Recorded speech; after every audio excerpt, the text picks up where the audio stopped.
We're from CBS News, and we wonder, is there any George Jones fans here tonight?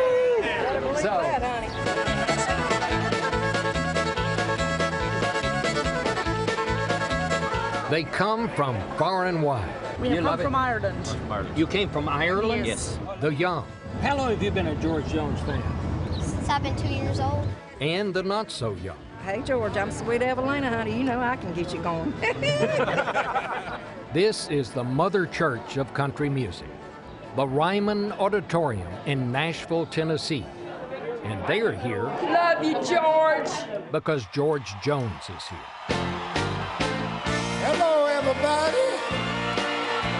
Wonderful. Got a great crowd tonight.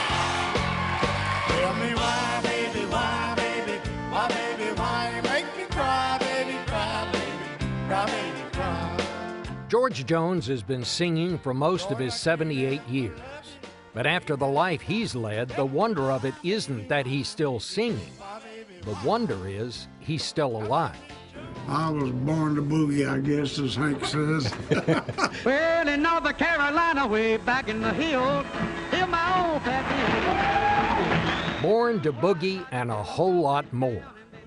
The truth is, George Jones doesn't just sing country. His life is a country song.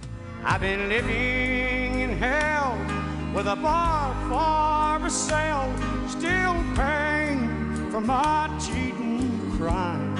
A tune of drinking and cheating, living and loving, but somehow getting through it all.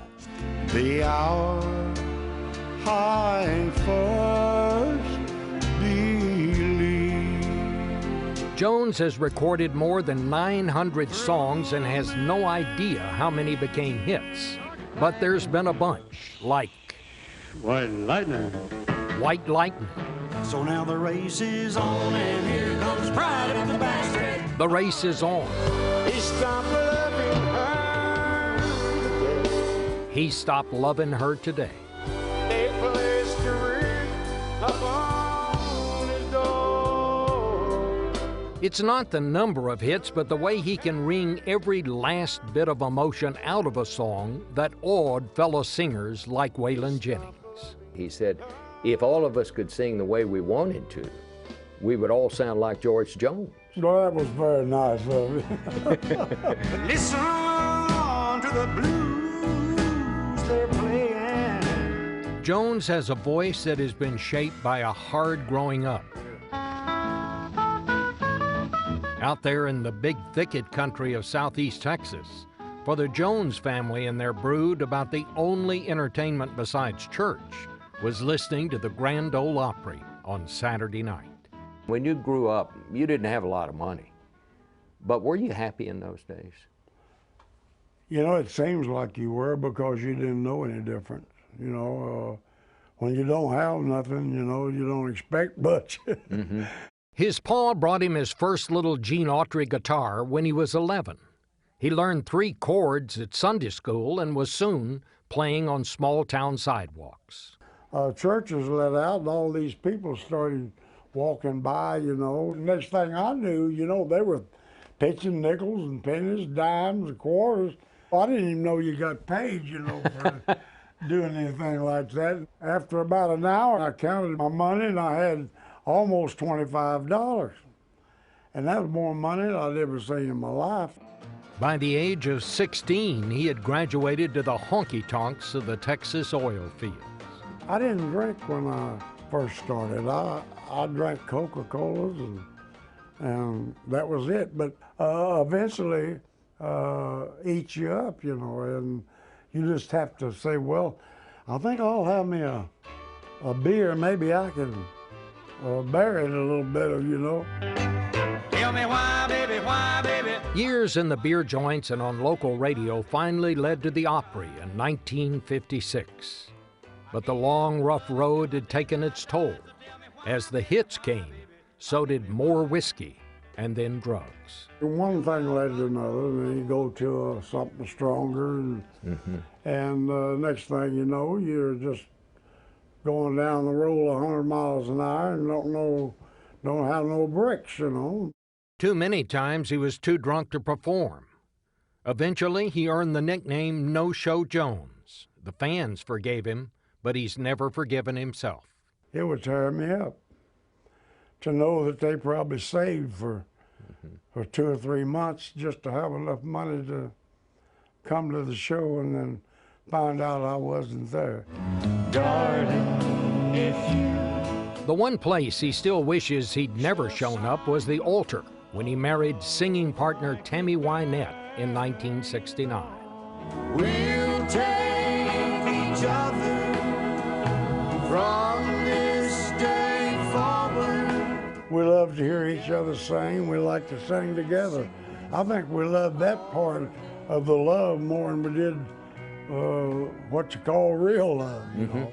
If we should have stayed single, I reckon.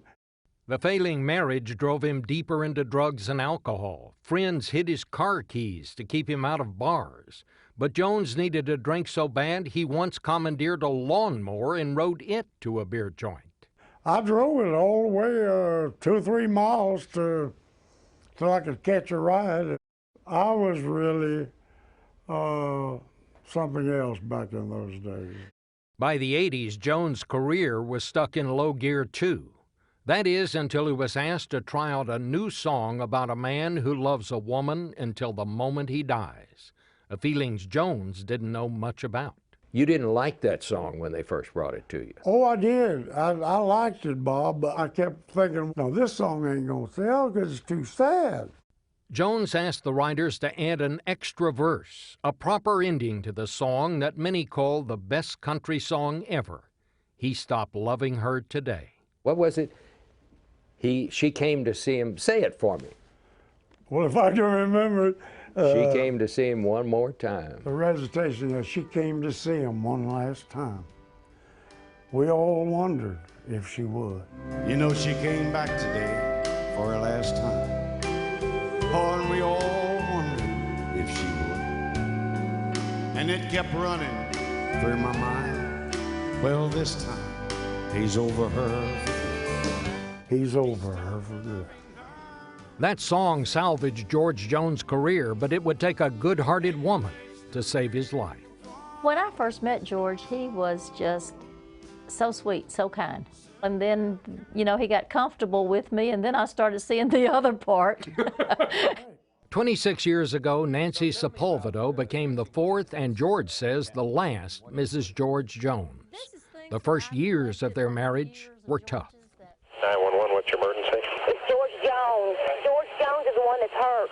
But a near-fatal car wreck in 1999 finally set Jones straight, and he hasn't touched a drop since. I knew all along that there was a big old heart in there because this man is just wonderful. He is a very, very big-hearted, good man. The Jones estate in Nashville might look like a retirement haven, but it's anything but. Jones, with Nancy at his side, still plays more than 100 shows a year around the country. Just last year, First Lady Laura Bush helped celebrate his Lifetime Achievement Award at the Kennedy Center Honors in Washington. There's no getting tired of a singer like him. And you don't have to be a country fan to hear the sound of musical greatness in George Jones. Stars like Alan Jackson were on hand to pay tribute as well. He still loved her through it all, hoping she'd come back again. How long are you going to keep doing this, George? Well, I'm going to keep doing it as long as anybody will put up with me. It seems like Jones fans just won't let him quit. Why? Because if you've ever had your heart broken, or cheated, or got cheated on, or just had to deal with one of life's bad patches, you know that when you hear George Jones sing, he knows just how you feel. I went to see him just today.